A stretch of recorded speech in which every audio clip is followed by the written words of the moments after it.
बंधु माने भूले केबे भी संध्या समय यही पांचटी भूल करिवे नहीं किंबा संध्या समय यही पांचटी जिनिस केबे भी काहाकू देबे नहीं नचेत आपणको भोगिबाकू पड़ी पारे भयंकर दारिद्र्यता।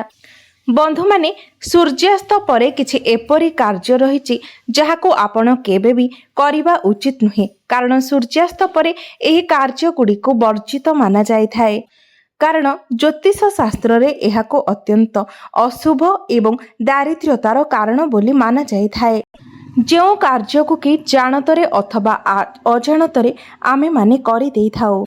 तेबे आजिर एही भिडियो रे आमे माने जानिबा जे सूर्यास्त परे आपण केउ सबु कार्य गुड़िक न करिबा उचित एवं सूर्यास्त समय आपण केउ सबु जिनिस अन्य को न देबा उचित।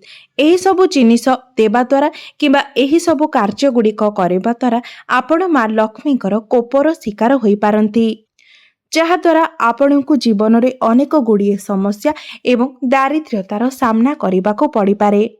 तेबे आसंतु जानिनेबा सेही कार्यगुड़िक विषय जो कार्यगुड़िक आपण सूर्यास्त समय न करिबा उचित। बंधु माने सूर्यास्त समय आपण केबे भी सोईबा सेज पाखरे बसिबे नहीं किंबा सोईबा सेज उपरे मध्य बसिबे नहीं कारण एहाको अत्यंत अशुभ बोली माना जाइथाए। एहा व्यतीत सूर्यास्त समय आपण केबे भी कांदिबे नहीं। एहा व्यतीत संध्या समय जदि आपणको घरको केही आसे तेबे तांको भूले भी केबे आपण दही देबे नहीं। दहीकर संबंध सीधा सड़क शुक्रଙ୍କ सहित होइथाए एवं शुक्र ग्रहंकु धन धान्य प्रदानकारी ग्रह भावरे माना जाइथाए। तेबे संध्या समय काहाको दही देबा द्वारा किंबा संध्या परे मध्य काहाको दही देबा द्वारा आपणको गृह रे सुख समृद्धि रे हानि होइथाए। तेबे एपरी परिस्थिति रे देखिबाकू गले सूर्यास्त समय आपण कोनोसी भी जिनिस काहाको देबा उचित नुहे कारण एपरी करिबा द्वारा मां लक्ष्मी असंतुष्ट होइथांती। द्वितीय रे सूर्यास्त समय आपण कदापि भी सोईबा उचित नुहे किंबा भोजन करिबा मध्य उचित नुहे कारण संध्या समय सोईबा द्वारा किंबा भोजन करिबा द्वारा एहार बहुत खराब प्रभाव आपणकर स्वास्थ्य उपरे पड़ी थाए। एहा सहित आपणको जीवन रे धनजनित समस्या मध्य सृष्टि होइथाए। आपणको आर्थिक संकट देई गति करिबाकू पड़ी थाए कारण जो व्यक्ति सूर्यास्त समय सोई थाए तांकर भाग्य मध्य सेही भली सोई जाई थाए।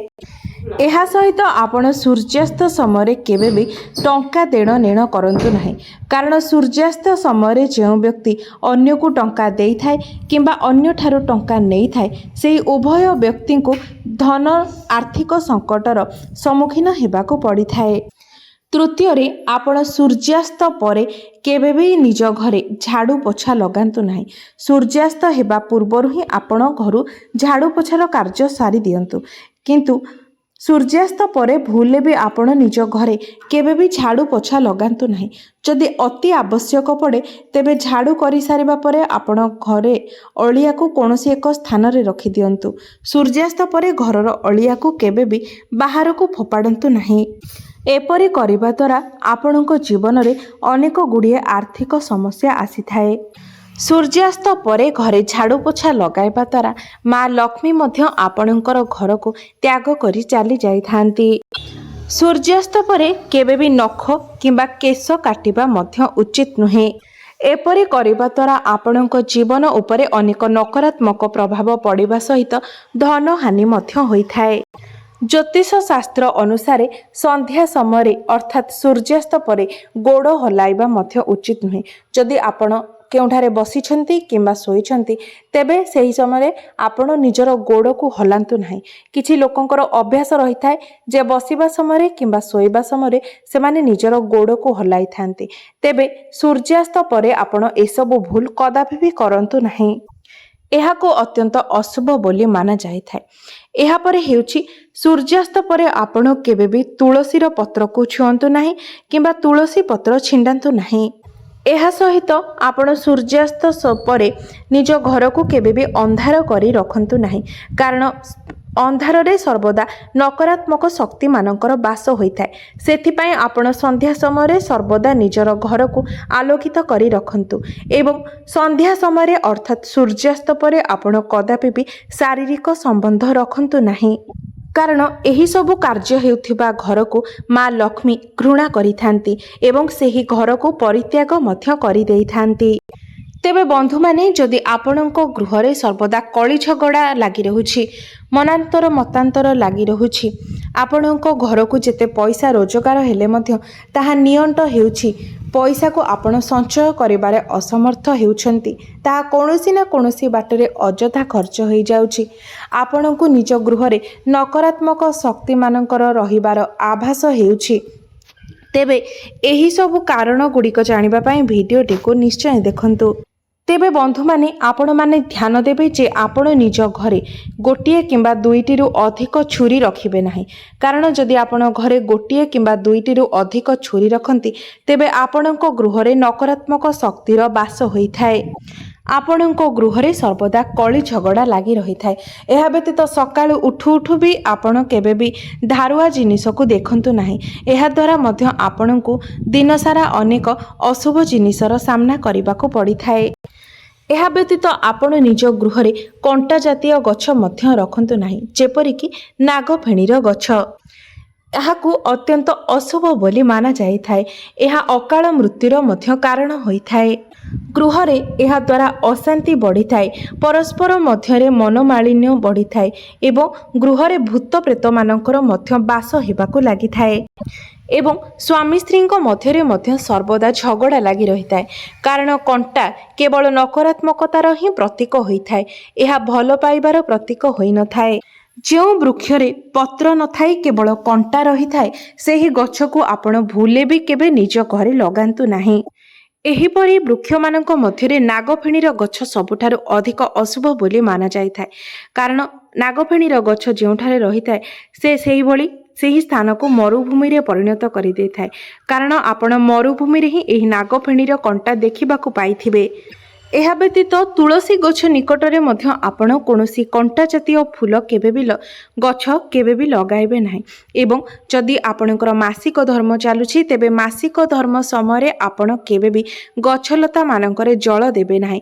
କାରଣ ମାସିକ ଧର୍ମ ସମୟରେ ଆପଣ ଗଛଲତାରେ ଜଳ ଦେବା ଦ୍ୱାରା ଏହା ଆପଣଙ୍କର ଦାରିଦ୍ର୍ୟତାର କାରଣ ବନିଥାଏ। ଏହା ବ୍ୟତୀତ ଆପଣଙ୍କର ଘର ପାଖରେ ଭଙ୍ଗାରୁଜା ଇଟା, ପଥର କିମ୍ବା ଖପରା ପଡ଼ିବାକୁ ମଧ୍ୟ ଅଶୁଭ ବୋଲି ମାନାଯାଇଥାଏ। ଏହା ବ୍ୟତୀତ ପୁରୁଣା ଭଙ୍ଗାରୁଜା ବାସନ କିମ୍ବା ଭଙ୍ଗାରୁଜା କାଚ ପଡ଼ିବାକୁ ମଧ୍ୟ ଅଶୁଭ ବୋଲି ମାନାଯାଇଥାଏ।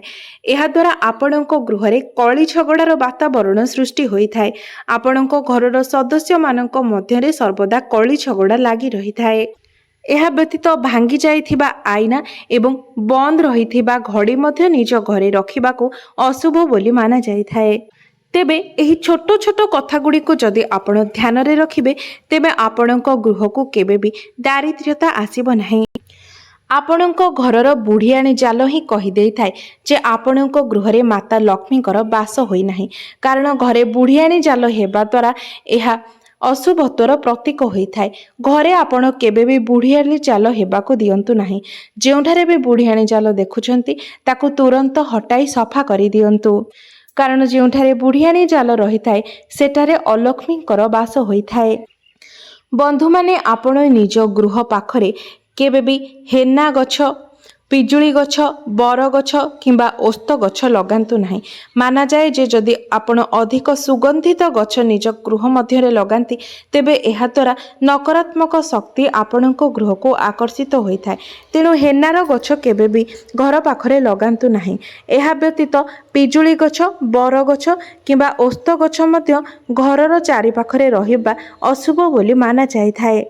ଏହା ବ୍ୟତୀତ ଯଦି ଆପଣଙ୍କ ଅଗଣାରେ ଲଗାଯାଇଥିବା ତୁଳସୀ ନାରାୟଣ ପାଇଯାଇଛନ୍ତି, ତେବେ ତୁରନ୍ତ ସେହି ଜାଗାରେ ଆପଣ ଗୋଟିଏ ନୂଆ ତୁଳସୀ ଗଛ ଲଗାନ୍ତୁ।